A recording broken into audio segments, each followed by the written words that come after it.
देखिए बच्चों, आप लोगों को व्रत चैप्टर का पूरा रिवीजन आपको एक ही बार में पूरा बताया जाएगा। आप लोग जरा ध्यान से समझ लीजिए मुख्य पॉइंट क्या क्या आती है। सबसे पहले अगर बात करी जाए, व्रत की सभी प्रमेय आनी चाहिए आपको। मुख्य रूप से 3 प्रमेय का यूज होता है। पहली प्रमेय क्या कहती है बोलो बच्चों? इसमें बताया जाता है कि कोई भी व्रत की जो स्पर्श रेखा होती है वो त्रिज्या पर क्या होती है? लंब होती है। क्लियर बात? अब कुछ को तो यही पता नहीं होगा कि इसमें स्पर्श रेखा क्या और त्रिज्या क्या है, तो वो आपको पता रहना चाहिए। इसमें बच्चों ये जो रेखा दिख रही है आपको, इसको बोलते हैं स्पर्श रेखा। क्या बोलते हैं बोलो? स्पर्श। और ये वाली जो ओपी है बच्चों, ये क्या है बोलो? त्रिज्या। ये क्या है? और ओ क्या है? व्रत का केंद्र। इतना तो फिर सब लोग जानते होंगे भाई। अरे क्लियर है कि नहीं? ये मोस्ट पता रहना चाहिए आपको। तो बच्चों ये पता रहे। इसके बाद प्रमेय नंबर जो 2 होती है वो क्या बताती है? वृत्त के बाह्य बिंदु से खींची गई स्पर्श रेखाओं की लंबाई आपस में कैसी होती बोलो?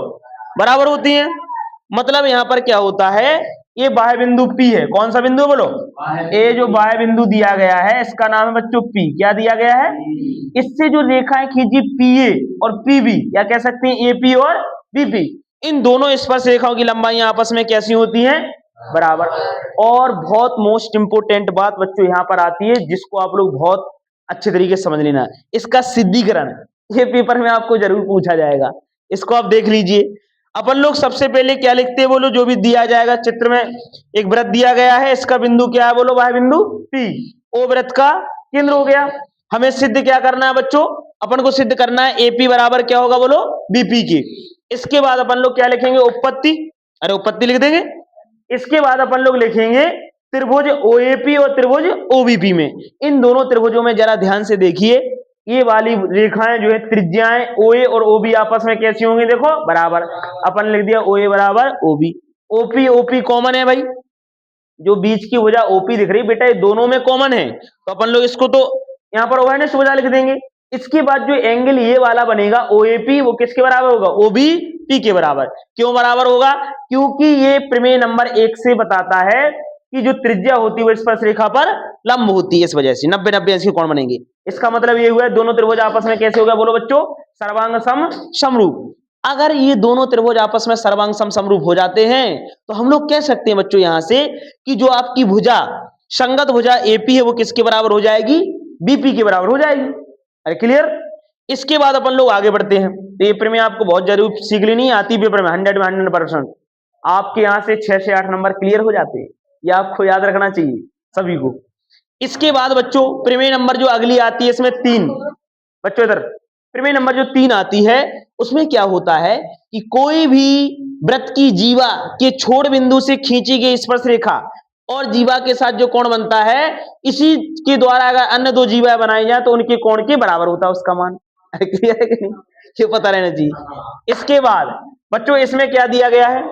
अगली प्रमेय हमें क्या बताती है भाई? कि अगर किसी वृत्त की 2 जीवाएं वृत्त को बाहर पिच्छेद करें, कहां पिच्छेद करें बोलो? तो उनकी लंबाइयां बराबर आपस में कैसी होती? गुणनफल बराबर होता है। मतलब हम लोग कह सकते हैं कि AP और बाहर गुणनफल BP, AP गुणे BP बराबर क्या हो जाएगा? CP गुणे DP हो जाएगा। इसके बाद बच्चों लास्ट प्रमेय क्या बताती है बताओ? कि अगर एक स्पर्श रेखा हो एक छेदक रेखा, तो इनका जो है इसका वर्ग हो जाएगा, इसका क्या हो जाएगा बोलो? गुणनफल। BP गुणे CP ये बराबर। इसके साथ आपको बच्चों 3 नोट इसमें और याद रखने जो मैं आपको बता रहा हूं, इसके बाद आपका व्रत पूरा हो जाता है कंप्लीट। तो देखिए जरा ध्यान समझना, 3 नोट क्या आते हैं उनको जरा ध्यान समझेंगे हम लोग। देखो बच्चों, पहले नोट की अगर बात करी जाए तो आपको याद रखना है बच्चों कि कोई अगर व्रत हो, क्या हो बोलो? पहले मैं लिख देता हूं नोट, फिर बताऊंगा इसके बाद। अपन लोग लिखेंगे व्रत के केंद्र पर, व्रत के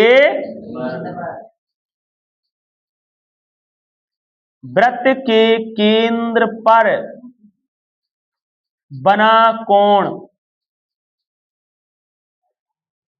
परिधि के कोण का दुगुना होता है। कैसा होता है बच्चों? दुगुना होता है। क्लियर? दूसरा इसी का जस्ट उल्टा हो जाएगा। अगर वृत्त की जो है परिधि का कोण है तो वो केंद्र का कैसा होगा बोलो? आधा। है ना। हम लोग लिखेंगे परिधि पर बना कोण, परिधि पर बना कोण बराबर होगा केंद्र का आधा। सीधा लिख दीजिए केंद्र का आधा, केंद्र पर जो कोण बनेगा उसका आधा हो जाएगा। ओके, इसके बाद बच्चों तीसरा नोट आपको याद रखना है कि अर्धवृत्त में बना कोण, अर्धवृत्त में बना कोण समकोण होता है। कैसा होता है बोलो? अरे क्लियर है?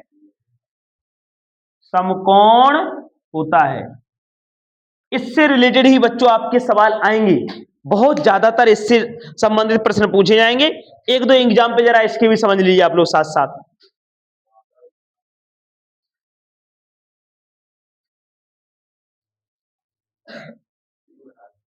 देखिए जरा ध्यान समझना बच्चों, हमने लिखा है पहला पॉइंट आता है वृत्त के केंद्र पर बना कोण परिधि के कोण का कैसा होता है बोलो? दुगना होता है। ठीक है, बोलो ये क्या है? वृत्त का केंद्र। बच्चों अगर यहां पर अगर बात करी जाए, ये वृत्त का केंद्र है और ये क्या है बच्चों? वृत्त की बोलो परिधि पर कोण बन रहा है, ये केंद्र पर कोण बन रहा है। अगर इस एंगल की बात करें, मान लीजिए ये एंगल आपका 30 अंश का है। कितने अंश का है बोलो बच्चों? 30 अंश का। तो नोट नंबर पहला क्या कहता है? वृत्त के केंद्र पर बना कोण परिधि के कोण का दुगना होता है। परिधि पर बन रहा है 30 अंश का कोण।